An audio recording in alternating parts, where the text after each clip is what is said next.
I will be actually asking questions later on in the meeting after our speakers speak. Welcome to everyone. We're here tonight because we're a part of a national movement to transform our country.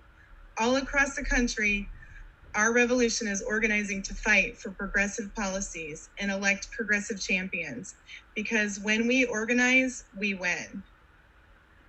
Let's look and see who is joining us today. Let's see. Corrine from Orlando. Hi, Corrine. Good to see you. And Alex from Inverness. Hi, Alex. Hi, Nina Tatlock from the Tampa area. And Jen in Orlando. So thank you all for joining us tonight so far. And David in Keystone Heights. Solidarity from Kissimmee. Thank you so much for that. Let's see, and Maritza from Miami, Rebecca from St. Augustine.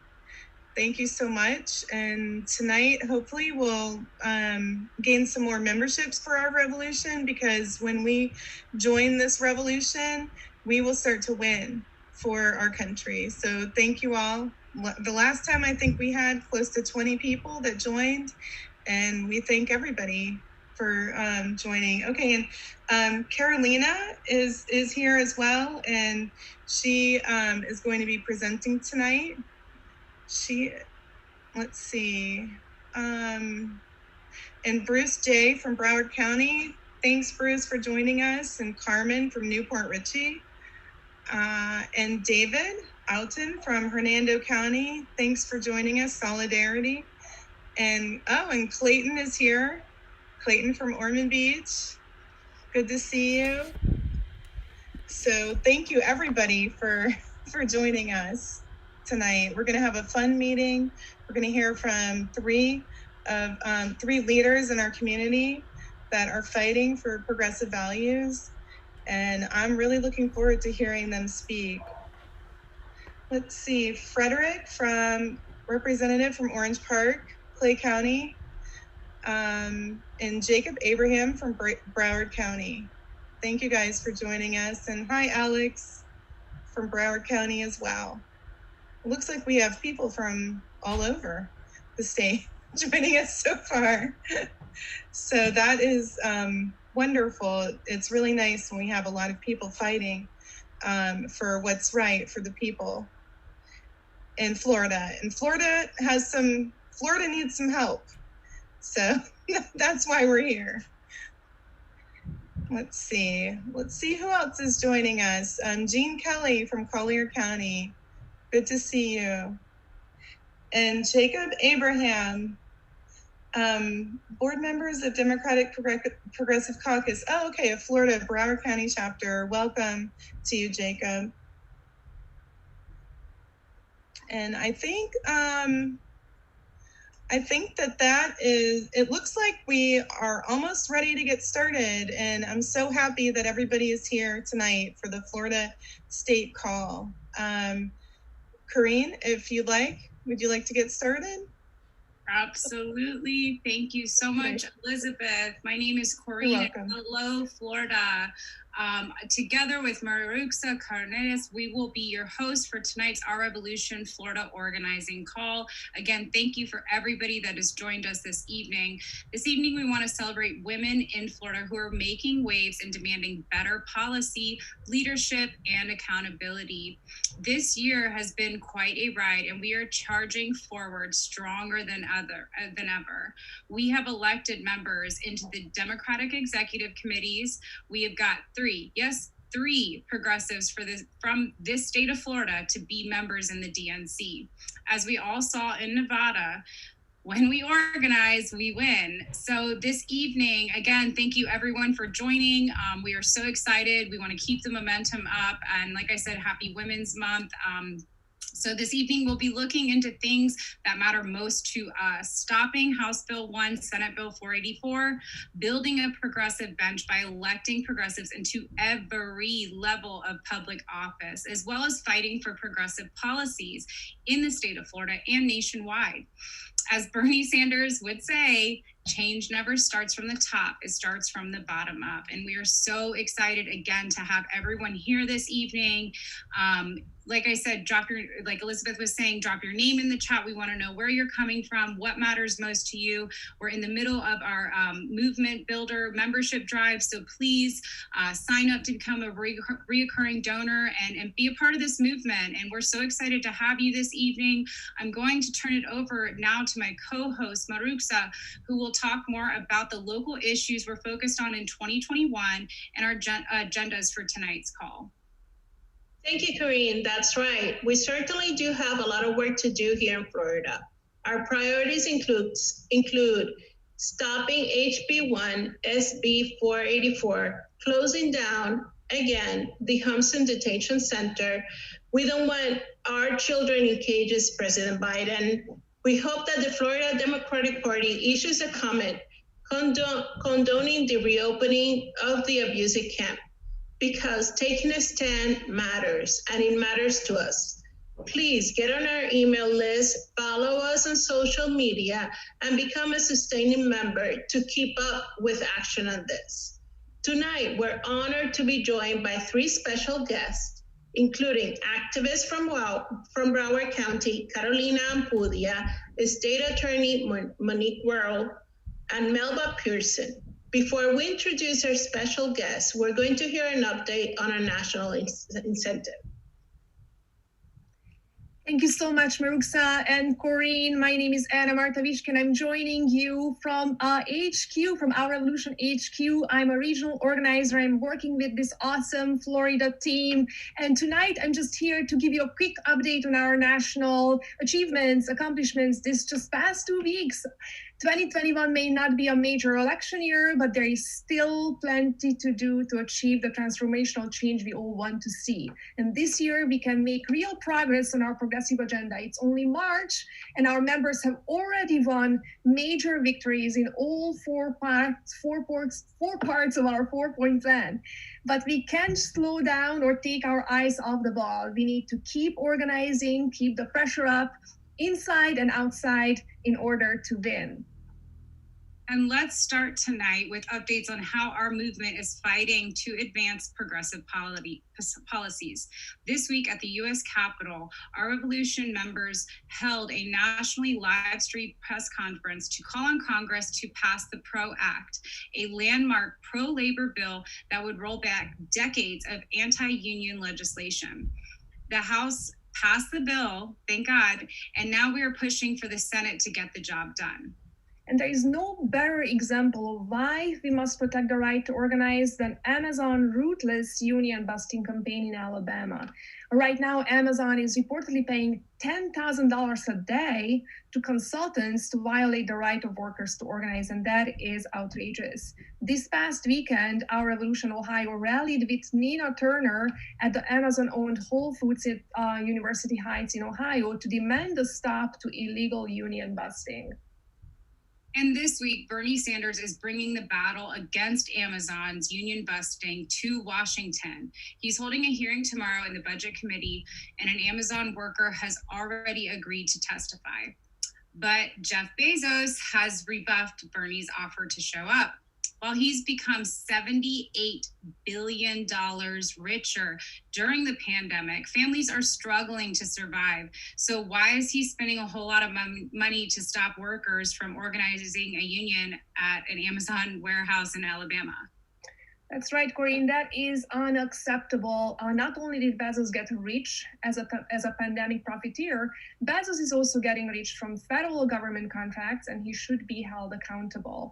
At Our Revolution, we don't think our tax dollars shouldn't be enriching companies that bust unions. That's why we are calling on President Biden to fix this with the stroke of a pen. And you can join us by clicking on the link in the chat that my colleague is going to post for you. Absolutely. And as we continue to fight for union rights, we're also doubling down on the fight for 15. This week, Our Revolution Executive Director Joseph Gavris told NBC News that the fight for 15 is far from finished. We know that. Democrats campaigned on it. Low-wage workers need it, and a majority of the Americans support it. Even Josh Hawley, a major corporation, declared support for $15. Given the popularity of $15, Joseph said it would be political suicide for any Democrat to settle for anything less.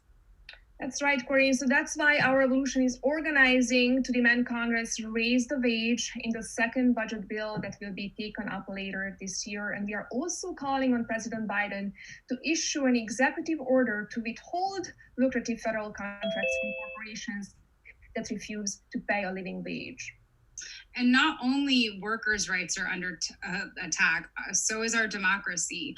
Over 253 bills have been introduced in 43 states to obstruct voting, Florida included. That's why our revolution supports the For the People Act, which protects voting rights. This bill passed the House last week and now moves to the Senate. That's right, Corinne. And in addition to fighting for progressive policies, we are also doing the work to elect progressive champions to represent our movement and our communities. This week, we have a chance to send another progressive to Congress. Our revolution is phone banking to help Karen Carter Peterson win the March 20th special election to fill Louisiana's open congressional seat. So this election is coming up. You can volunteer today to send her to Capitol Hill. The link is going to be posted for you in the chat. Yes, in addition to our electoral work, we're also building a progressive party. This week, our revolution scored a big win when the DCCC has officially canceled its blacklist policy of punishing political consultants who work with primary challengers. Politico called it a major victory for progressives and just the latest example of the left prevailing over mediocre or moderate colleagues in the House, also mediocre. If you haven't already done so, please, please, please consider becoming a movement builder. Your monthly gift will continue to help us fight for these progressive policies and electing progressive champions and building a progressive party. In Florida, it's no lie, like Elizabeth said in the beginning of the call, we have our backs up against the wall. And by becoming a movement builder, you are continuing to perpetuate the work we are doing with the community to get these things done. And we need your help. We need you with us. So every member will receive a personalized movement builder membership card in the mail designed by an internationally renowned artist or illustrator, Lauren Rawling, who is also a volunteer leader in our Revolution National. Please donate today. Like I said, I can't emphasize this enough. Like, this helps to everything that we do. So thank you. And please, we'll drop the link in the chat and become a movement builder today. Thank you, Corinne and Ana Marta. Our first speaker tonight is from Broward County. Carolina Ampuria is a key member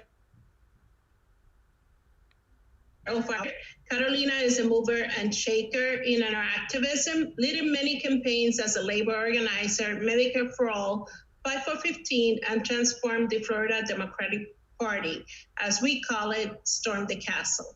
We'll be hearing from her a brief presentation of the 3,900 bills that have been introduced in the Florida legislature. Some of the bills will change the progress society has made over the years. Some of the current bills introduced change voter rights, women reproductive rights, LGBT rights, and among others. Welcome to this call, Carolina. It's an honor to have you in our state call dedicated to bold, progressive women. Hi, thank you for that very nice introduction. So you might be thinking, okay, so what is a physician talking about laws, right? So I was basically thrown into this by the Progressive Caucus, and I've been very happy doing that because it has been a really nice time, a really nice opportunity for really knowing what's going on in Tallahassee. I had done a little bit of that, but not as much as this. So you said that it's 3,900 and some more bills. And yes, obviously we're not going to be able to do everything today. So I picked some that are going to be like a teaser. And yeah, let's talk about them. Yeah, I know. I'm trying to share my screen. It says you cannot start. Oh, no, I don't think we can. But we can talk about HB1. Is that one of them that you're going to talk about? Yes, let me pull it out because I had something else here. Okay. So we're going to start with HB1, which is one that obviously everybody has to be paying attention to. It was a bill that was first introduced or presented by our governor in fall of last year as the result of the protests that were happening all over the country in the summer.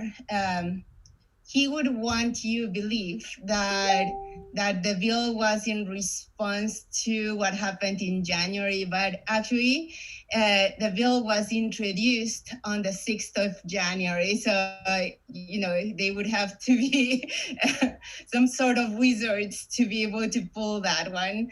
But the bill is an anti-constitutional bill because it goes directly against the First Amendment. It has a lot of other mistakes. It's actually poorly written. It is a bill that is racist, xenophobic, and classist. It is also protecting the perpetrators. We all know why people were protesting on the summer of last year, and that was because of police brutality. And in this case, this bill is actually protecting the policemen and actually punishing the victims. It also protects vigilantes. It increases punishments for things that were already recognized as crimes. And he actually, I do encourage everybody, if you have the time, go find the video of Governor DeSantis talking about this bill. And actually, he talks about things that never happened in Florida. So these are things that were happening in other places, and a lot of those things were imaginary things that he was thinking that were going to get worse, right? But you cannot write law on things that are just assumed as possibilities. So those are really bad things. He also rewrites descriptions of civil offenses and changes them into felonies, removes bonds, and increases the punishment for those. So really bad one, right? The next bill that I wanted to talk to you about is CSSB 72. And this bill is a bill that was written to protect companies against civil lawsuits that could be brought up because some companies, if you remember at the beginning of the pandemic, were actually in denial, like our previous president, like our governor, and they were actually prohibiting that workers would use masks and other ways to protect themselves because it was bad for business, or as if it was a bad image, and they were placing workers under risk. There's a case that I actually had. I'm kind of sad that I cannot share the screen with you because I had done a little bit of research and found there's a lot of businesses that were at risk with this, and those were major corporations. One of those is Publix, which we know it's a major donor for the Republican Party. There's a case where a man, last name Gutierrez, he died because he contracted COVID at work, and at a time when the use of PPE was prohibited at work. So this law is one of the few ones that has been proposed that it's retroactive to the beginning of the pandemic. So that one would eliminate all charges against Publix and against all of the companies that were having similar practices. Next bill that I wanted to talk to you about, it's called SJR 350. This one was introduced by a senator that I do suggest everybody keeps in mind because his bills are not very nice. His name's Manny Diaz. And he is a Republican who is, with this bill, warning us of the dangers of socialized medicine. And he actually uses a lot of trigger words when talking about this bill and trying to fear monger among citizens. But he actually, in one article that was published by the Florida Phoenix, he says that he is trying to prevent this from happening. This bill would stop Medicare for all from happening in the case, and this is quote, if the amendment doesn't get approved by voters. So let's see. He's talking about the possibility of having socialized medicine with a Medicare for all, and he would go against the same voters, right, that he's supposed to be working for, by increasing some requirements for bills to pass. In this case, it will require a supermajority, and that means 2/3 of the vote. So that one's really bad. Next bill that I wanted to talk to you about, it's called SB 84. And SB 84 is about retirement. And as you know, most workers have some of their money is going into their 401k or their retirement plan that they have chosen. The state of Florida has already some laws where some workers do not contribute to the 401k and actually do not pay for retirement. That includes higher educators in the state of Florida, especially those that work for institutions that are related to the government, so all of the community colleges and so on. With this bill, they would justify that more workers are in that category. So you would not be contributing to that, and they would choose your retirement fund and how much they contribute. So that one is also really bad, and I do suggest that everybody keeps an eye on that one. Next one, disability abortions. That's HB 1221. This bill, it's actually changing some of the conditions in which abortion was medically advised, and really reducing that classification to the bare minimum, and only allowing a provision where if the mother was about to die or at serious risk, then the abortion would be allowed, but nothing else. So we're talking about,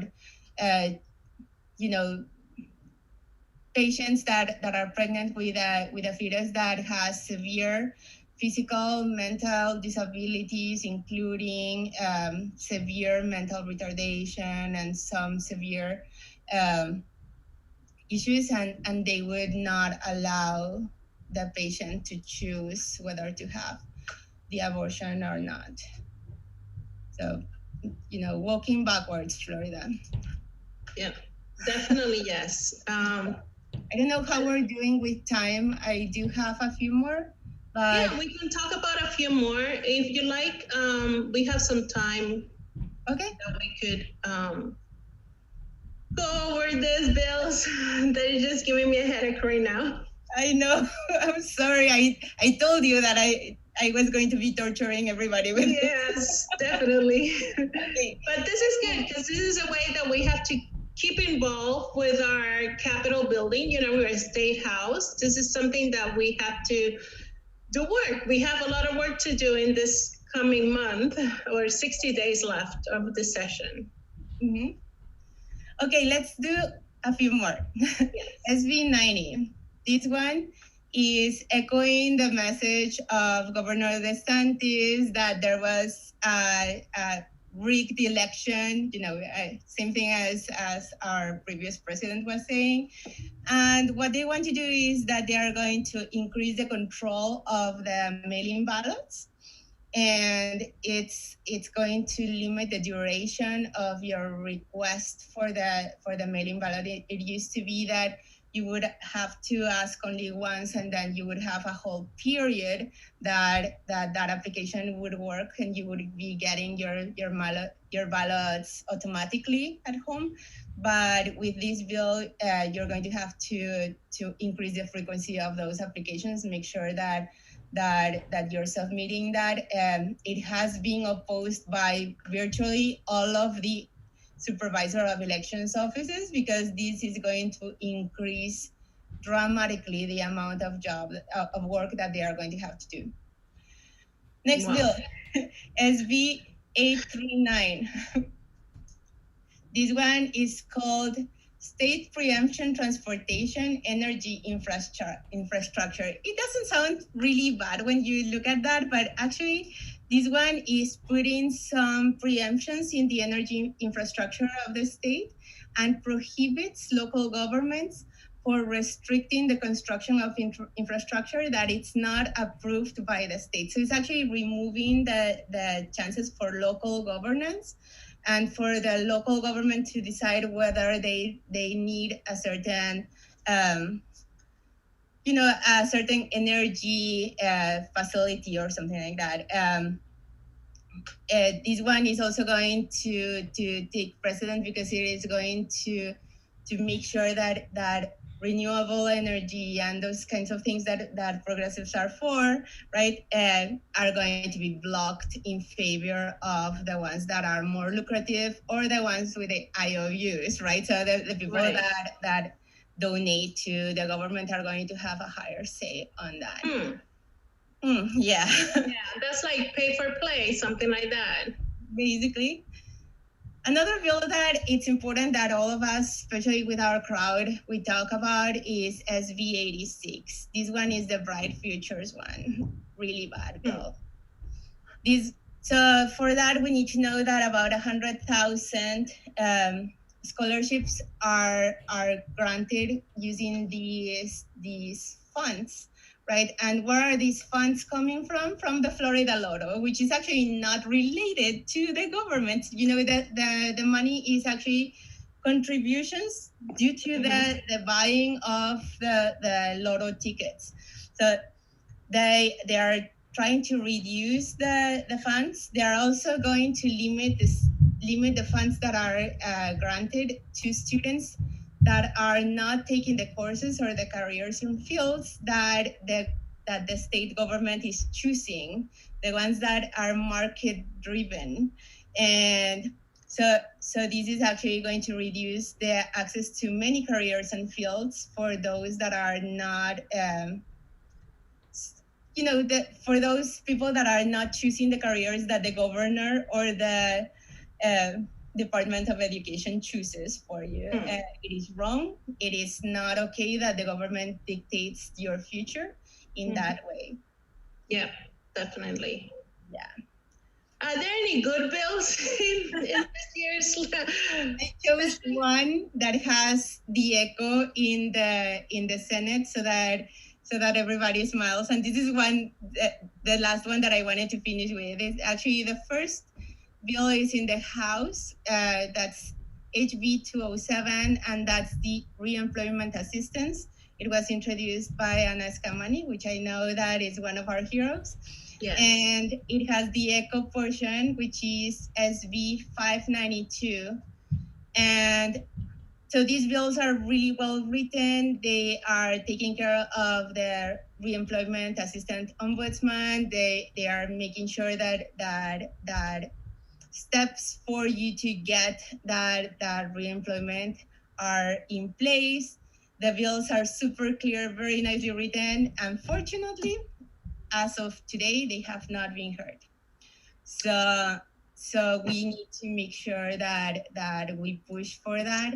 And that was my closing message, actually. It is our civic duty to hold our elected officials accountable. It is our duty to fight for justice for us and for the people that we don't know. Great. Thank you, Carolina, for these bills that like I said before, I have a headache already, but this is to motivate us that we have to get involved in our election cycle, in our politics, and we have to get involved with Tallahassee and move out, stay in tune with all these crazy bills. Elizabeth, do we have any questions for Carolina? Yes, we actually have a big question here as it relates to SJR 1238 and HJR 61, increasing citizens' initiative to 66% of voters. This would eliminate an avenue for citizens to amend the Florida Constitution and also abolish the CRC. And so if you could discuss that a little bit, the legislation wants to stop citizens to add amendments and only the legislators can amend. Are they trying to take away our power? Could you repeat the number of the bill? You guys are going to, so when you're looking at these bills, and I have to say, I was so proud that I had read the majority of the bills that were introduced, but after a while, having read 3,000 bills, all of them started like blurring. So if you give me the number. Oh, that's okay. Yeah, the number is SJR 1238 and then HJR 61. Okay. Yeah. And this question is from Mayra out of our audience. Okay. So this one is requirement that the elector votes to approve an amendment. In the past, the amendments were approved if you got the majority of the vote. Recently, in another amendment that happened a few years ago, they increased it to 60%. So you might remember that Amendment 2 passed with 62% in Florida, right? That was a huge deal, actually. But they're trying to increase that number closer to supermajority, like in the bill that we were talking about with the universal healthcare access. Great. We also thank you, Carolina, for keeping us to date. We'll have you definitely. This is not our first call with you. We will have you again just to keep us an update on these crazy bills for the next month's call. So thank you for your time and thank you for being here. And we'd like to give a special shout out to our new sustaining members, Leslie K. and Alexi. So thank you very much for being a sustaining member. So please join our membership campaign, and we'll put in the link on the chat so you can access to it and become a sustaining member for our revolution. So now we'll go to Corinne. Yes, thank you, Carolina, and thank you, Maruxa, and thank you, Elizabeth. This is not possible without an incredible team of women. Once again, I just want to shout out to a couple people that have signed up today. I know that we already have movement builders in the state, but we also have people that just signed up today. So I want to shout out Leslie and also Alexi, and then also Nina. Thank you so much to every single one of you. I can't emphasize this enough. Like, we need collective power, and when we have that collective power, we're able to elect progressives. We're able to fight these bills. We're able to go to Tallahassee. We're able to be able, to do the work that we need to do. And so right now, I'm so happy that we are going to be introducing our next speaker, Monique Worrell, who is a state attorney for Florida's 9th Judicial Circuit, which covers Orange and Osceola counties. Monique started her career as a public defender and has also worked as a law professor, assistant state attorney, and a chief legal officer. She was elected as an Our Revolution endorsed candidate and for the state's house or for state attorney because she believes it's time for a change of the culture of prosecution.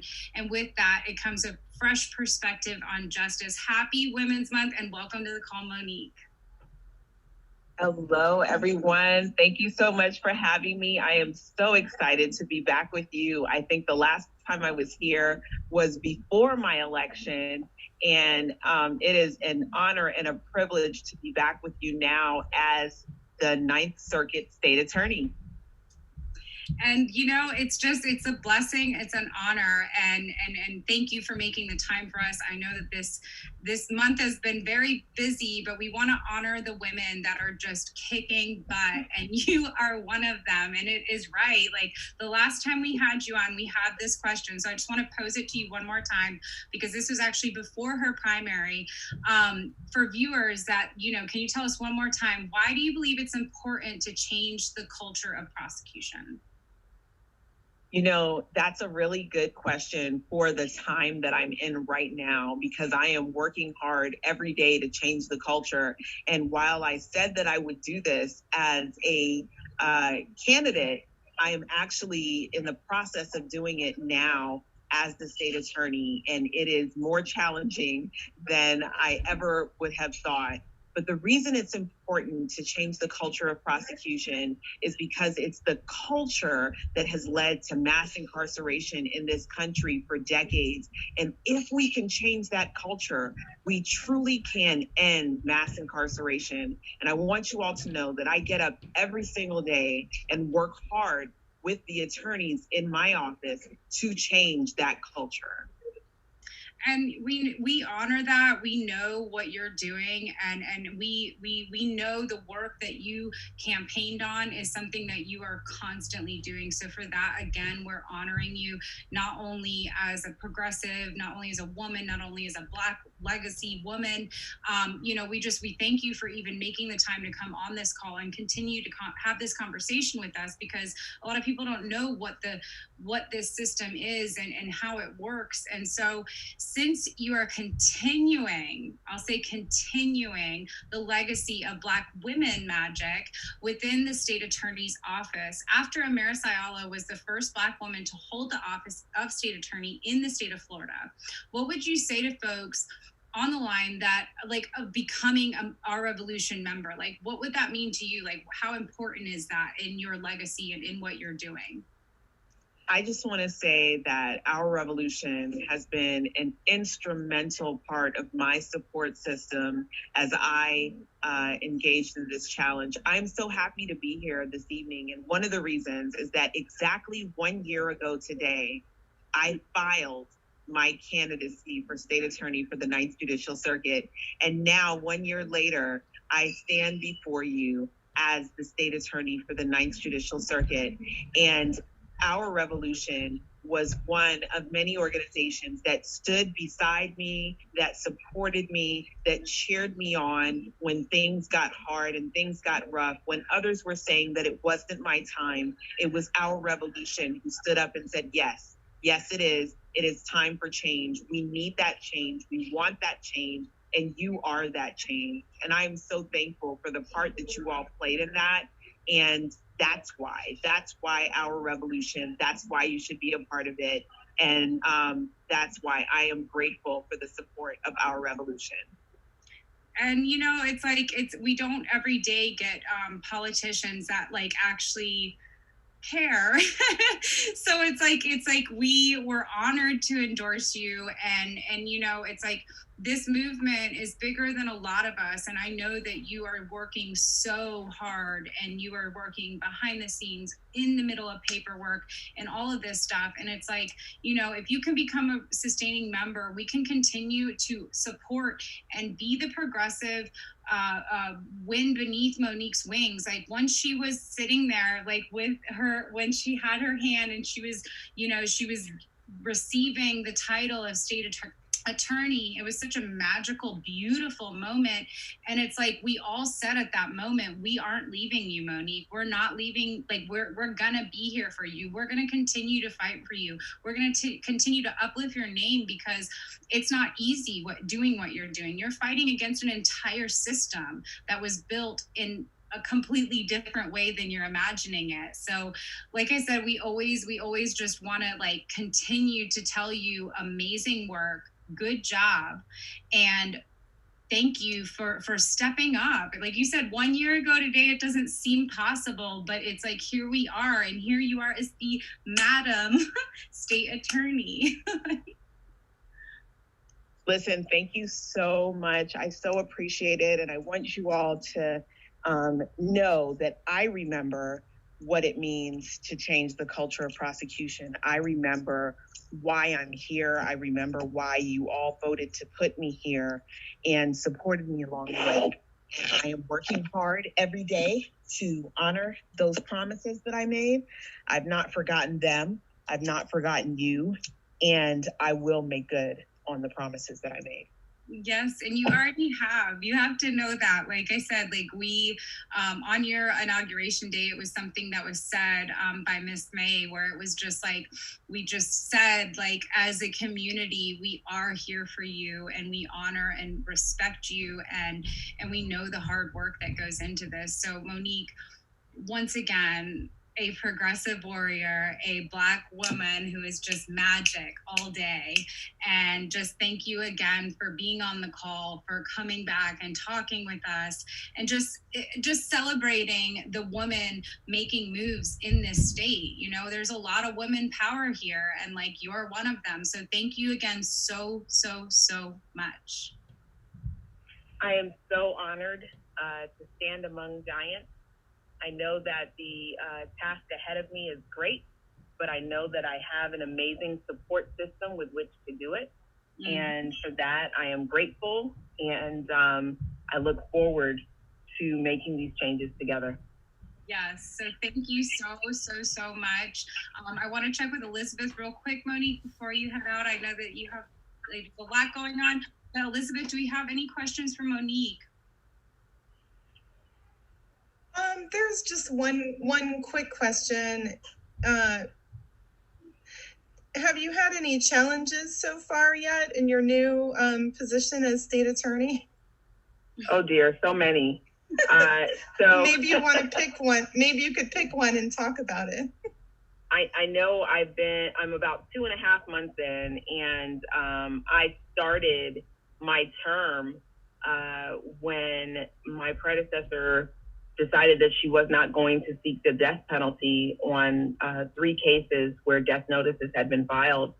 And essentially the day that I was being sworn in, the news was less interested in the fact that I was being sworn in and more interested in on whether or not I was going to kill people.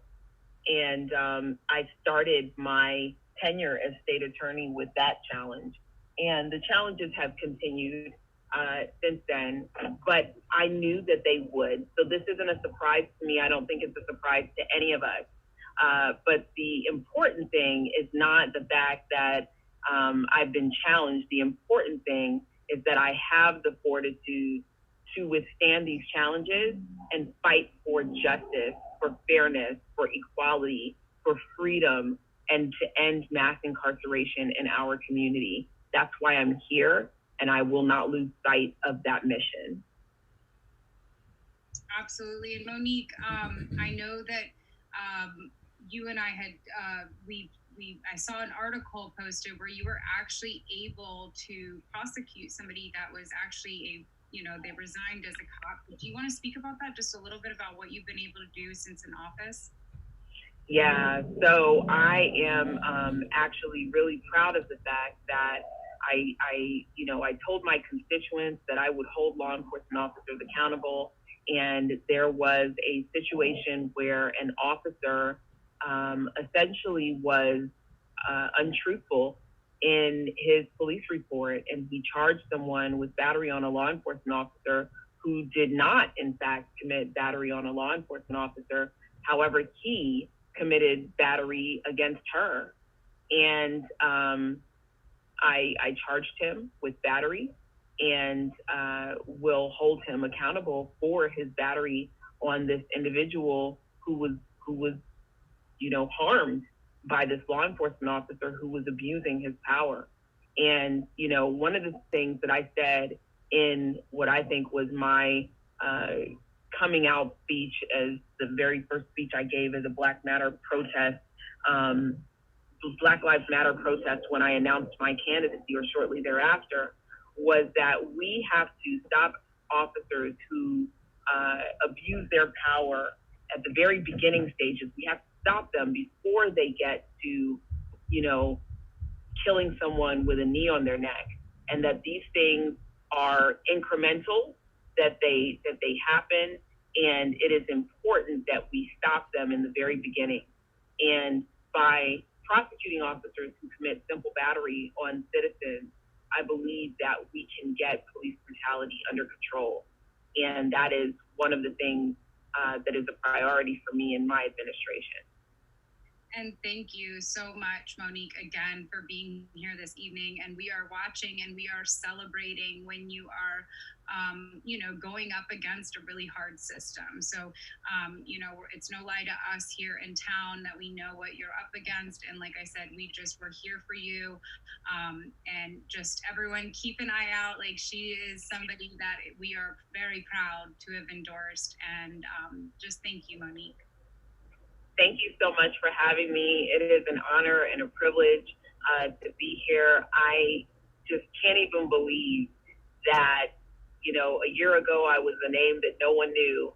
And now here we are a year later, and I'm someone who is receiving multiple honors for Women's Month, and I'm so thankful for that. And you should. So thank you again, and we'll chat soon, okay?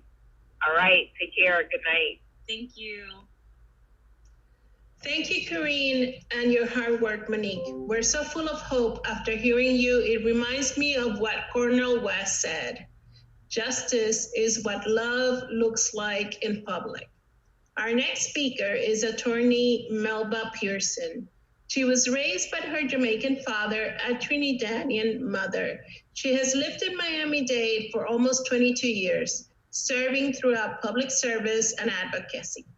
She stepped out of her comfort zone and challenged a 27-year incumbent whose results were not as we expected, but we gave a good shake. Now, in her role as a private citizen, she has not stopped her advocacy work for criminal justice reform and the restructuring of the prosecutor's office, not just in Florida, but nationwide. And we're thrilled to have her here tonight. So let's welcome our social justice warrior, Melba Pearson. Hey everyone, good evening, and thank you so much.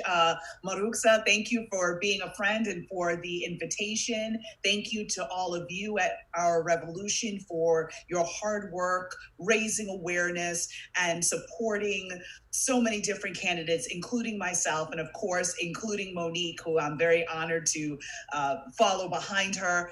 I consider her a friend, and we were very close on the campaign trail as we commiserated over the challenges of being a candidate, especially in a pandemic, which, yeah, that's an experience that only a few people can say they've done. I can't say I recommend it, but it is what it is. So yeah, excited for our discussion. That's great. So we know now that since you're a private, your role out of the public eye, kind of, right? In your new position as Director of Policy and Programs at Florida International University Center for the Administration of Justice, right? And tell us a little bit about the efforts of the restructuring the prosecutor's office and pinpointing the systemic problems and racial justice. Absolutely. So my role at FIU is part of what we call the prosecutorial performance indicators. I'll drop the link in the chat before I go, but basically it is a database that we created in-house at FIU in conjunction with some researchers at Loyola University in Chicago, excuse me. And what the purpose of this dashboard is, we work with any prosecutor's office that approaches us. I'm proud to say that we don't necessarily have to recruit because the technology is so interesting that we have tons of progressive-minded prosecutors reaching out to us. What we do is that we go into a prosecutor's office with a team of researchers. We say, give me all of your data having to do with all of your cases for the last 3 years, for example. And we have 55 different indicators that the elected prosecutor can select from in trying to determine how effective the prosecutor's office is with regards to dealing with our community. are there a lot of racial disparities in between Black and white defendants who have the same background and are charged with the same crime? Is it that white people are getting lower sentences and Black people are not? What's happening there? We also measure the diversity within a prosecutor's office. So we can look at your line prosecutors and be like, okay, you have X% people of color, X% women. And of course, we want to see that number trending in an upward direction, right? Now downwards. So the whole purpose of it is that we take all the data, we create a dashboard, and then we give it back to the elected prosecutor. And we say, okay, from now on, you need to update this on a monthly basis. And depending, in some situations, it can be an annual basis. But for the majority of the indicators, we want to see updates on a monthly basis. The dashboard, and we have two conditions for working with any office. First, they have to commit to publishing the dashboard. They can't take 3 years of work and like hide it under the bed because it looks bad for them, right? That is not transparency. So they need to be transparent and publish the data. The second aspect is that they have to be committed to measuring and addressing racial disparities. If they do not meet those two criteria, if they don't present full-throated a desire to move forward in that way, we won't work with them. Because quite frankly, we have a whole line of offices right behind them that are truly progressive and really want to do this work. So we're currently working with 8 offices.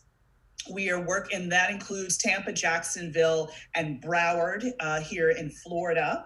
We're finalizing one more office, so hopefully on the next call, I can release who that would be. And we are also working with Philadelphia, the Philadelphia District Attorney's Office. We've worked and finished our work in Cook County, Chicago, so home of King Fox, the Milwaukee District Attorney's Office, and lastly, in South Carolina, the Charleston Solicitor General's Office. Some of the electeds in these jurisdictions are Republicans, but they are committed to racial justice and to transparency. So for us, it's not about party, it's about those very two important metrics. So that's what the work's been about. My role is more about best practices. So when they have their data dashboard and they're looking at trends and they're kind of disturbed as to certain things, I give them policy suggestions on how to adjust things within their office so that they can make sure that things trend in the right direction. Also, I give sense to the numbers because many times the researchers are like, they've not been prosecutors. They're amazing at statistics and math and all that. Me, I barely balance my checkbook. It is what it is. But, but at the same token, I can bring my lived experience and give some context to why certain numbers are the way they are, why maybe an elected is reluctant or very scared about a certain metric. I can talk about, well, this is how it may play out in the media. And that's why, the elected is very hesitant about this. The last portion is community engagement. And last, not because it's the least important.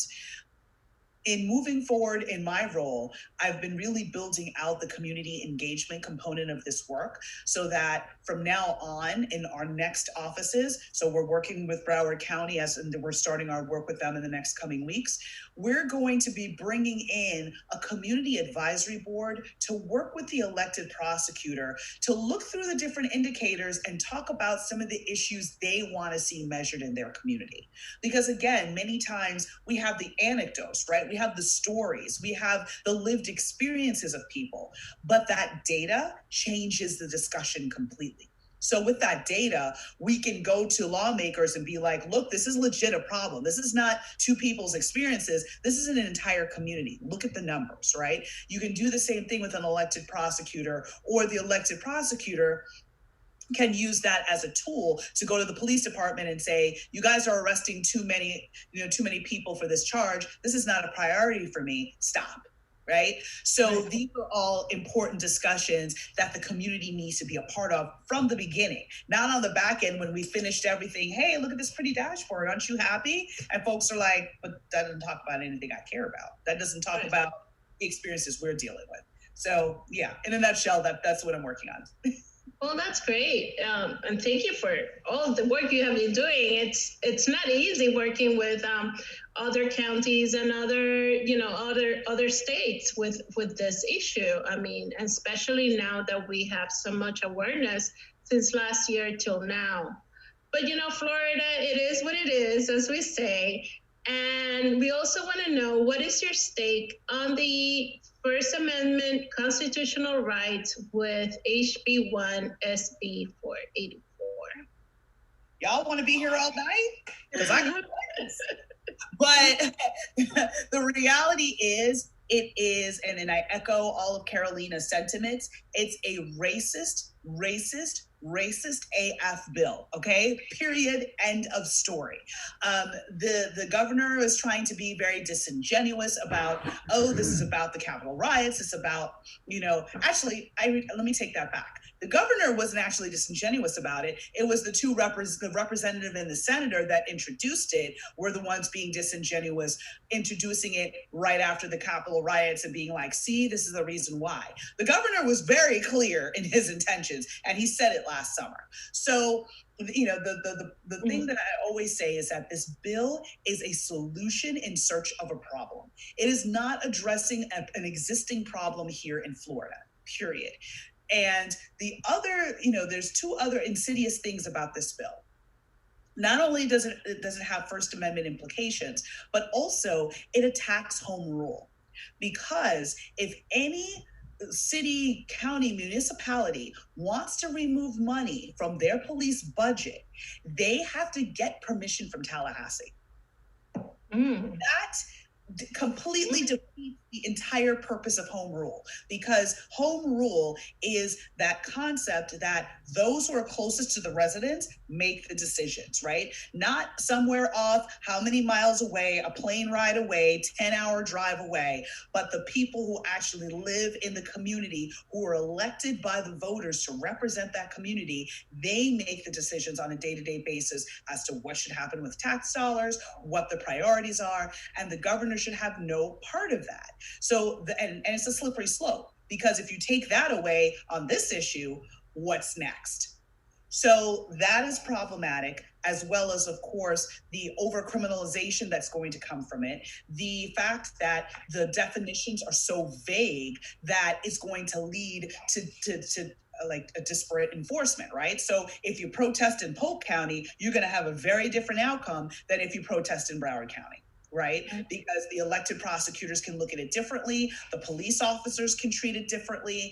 And so again, it's laying the foundation for a huge hot mess moving forward. And then the last part, especially about the First Amendment aspect, what's been edited in the last few versions of this bill is that it is now effective as soon as the governor signs it. Wow, they changed the waiting period.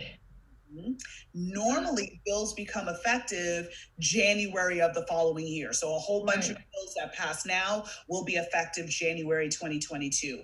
Others push it off till July of 2021. But this literally becomes effective the minute the governor signs it. So if you're standing outside of the governor's mansion with your sign protesting, at the moment that he signs it, you could possibly be arrested by the police department up there. I guess that's Alachua, whoever. That police department can arrest you immediately. Wow. They decide that you are, fit the criteria of this new statute. Definitely. I mean, I know Corinne is going to talk about this more in the cause we go on, but definitely we have to move against this, and we have to do our advocacy work at the state capitol like now, right? Because this cannot go through. So let's hope and cross our fingers that it doesn't. Elizabeth, do we have any questions from the chat for Melba? Yes, we do. We have one question from Cedric, and he is asking, how weighted is trauma-informed care as an alternative to criminalization toward nonviolent offenders occurring? I'm sorry, the question is how important? Yes. Yes, that's what he's saying. How weighted is trauma-informed care as an alternative to criminalization toward nonviolent offenders? Like how? Yeah, I mean, go ahead. Yeah, sure. Sorry. Yeah, I mean, I think that trauma-informed care is really, really important. I don't think it's being used as much as it should be. I feel that I think other more progressive jurisdictions have embraced this in different ways. I think about the work in New York with the Center for Court Innovation. They have a lot of really interesting programs within the 5 boroughs of New York City in using trauma-informed care in dealing with people who are justice involved, whether you be a survivor of crime or someone who's charged. So I definitely think that it's a great tool because, again, at the end of the day, if you don't treat the trauma, it's sort of like you sweep something under the rug. Eventually, it's going to get to a point where you're going to trip over it, right? So if you don't address the trauma, it's going to come out in another way, whether it be self-destructive or whether it be continuing to be justice involved, which again doesn't help our community because then more people end up getting hurt. More people have to take off of work because they've been victimized or because, you know, they're trying to support their loved one. So it's just always better to address the trauma as opposed to just letting it just kind of fester. Yeah. Well, thank you so much, Melba, for your time and coming on and visiting us on this statewide call, Florida call. And we'd like to hear more about your work on the coming months. So be sure that we'll be inviting you again because I would like to see the results, especially on those counties that we have here in Florida. So thank you for being our social warrior. Happy Women's Month. And thank you for all your work. I cannot say how we're grateful for all you're doing for our criminal justice system. Again, thank you so much for having me. I dropped the website of my current project, which is the Prosecutorial Performance Indicators. Just take a look just to see what we're doing. We're on social media, and you know I'm on social media. So if you have other questions and other thoughts, feel free to hit me up. And I look forward to talking with all of you again soon. Thank you, Melba. Now let's go to Corinne. Thank you so much, Melba. That was so informative. I know that we still have some questions in the chat, and I hope that members are looking into her website and following her on social media. Thank you to all of our women speakers, and as well as Maruxa and Anna Marta and Elizabeth. I can't say enough about this. In Florida, we need to continue to build our movement, and we need to organize people and organize money to create that power. So first I want to specifically give a shout out to David W, Regina W, and Jose D. Just thank you so much for becoming a member. That's why we're in the midst of this very first membership drive with our revolution. We're asking supporters to officially join our revolution. If you haven't already become a member, please do. If you have, thank you so much. Tell us in the chat why. Why is it you became a member? What's important to you? That matters to us. And if you haven't already, again, we're going to put it in the chat. Become a member. It's ORU. So it's rrev.us/FLMEM. And we can also put that all in the chat. We have upcoming meetings for our Revolution National, as well as our local chapters. We have the Rally for Medicare for All Act in 2021, and that's tomorrow, Wednesday, March 17th. Again, that's just tomorrow at 8 a.m., live from DC. We also have a very incredibly amazing event coming up that I mentioned in the beginning of the call, that we are partnering with March for Our Lives. We have a drive-in rally. It's going to be amazing. It's held at Tinker Field. You can see all those beautiful organizations, Florida Student Power, Dream Defenders. We're all getting behind this. We're going to be asking that people come out and they support and drive, from all over the state. We all went to Tallahassee to oppose HB1, Senate Bill 484, but we also want to continue to keep our network together. So become a sustaining member. attend these events virtually or online or as a drive-in event. You know, we're all adapting to this new world we're living in, but I can't emphasize this enough. Please, please, please, if you can, look up this event and attend if you can. I mean, like I said, it's one of those things where you know, we have this chance to really feed the community. We're going to have there's no check on like credentials on like if you need food in a grocery bag, we're going to give it to you. If you want to have a hot meal, there's going to be a live band. But yeah, like I said, just that event, I'm very proud to be with March for Our Lives and all these other amazing organizations. On Wednesday, Our Revolution Oregon is going to be there to talk about the implementation of Oregon's landmark drug decriminalization and addictive treatment initiative. And that's huge. We want that in Florida. So if you want to get on that call, please do sign up. And on Thursday, we have Our Revolution Texas, which will feature Austin's Homes Not Handcuff campaign, the initiative to fix San Antonio's police department, and a bill to guarantee a minimum wage or a minimum salary for teachers. As you can tell, our theme since this last summer of protesting and Black Lives Matter and all of this, it's like, you know, you can see a theme with what we're doing at Our Revolution. Again, become a sustaining member. I can't emphasize it enough on what we're able to do when we collectively work together. On Saturday, Our Revolution New Jersey will be honoring Women's Month by hosting a state assembly member and a labor leaders in a discussion on women's rights specifically. And on Sunday, Our Revolution Colorado. I mean, we're all over the country, y'all. Like, Florida isn't the only one. And so we're excited. So they have their monthly meeting to discuss local Medicare for All initiatives, which we are also doing in Florida as well and across the country, and to protect their voting rights. We encourage you to stay involved and keep up with our local, state, and nationwide network. And be sure to sign up for our Revolutions Florida upcoming call on April 20th at 7 p.m. We have a wonderful lineup. We're going to have House Representative Angie Dixon, House Representative Michelle Reiner, and DNC member Thomas Kennedy, as well as House Representative Dottie Joseph. We have some amazing events coming up in our state. Please follow our social media and sign up to become a movement builder to stay in touch on what is happening locally. Why don't we unmute everybody's line and we end up with our chant? When we organize, we win. We win. We win. Thank you, everyone.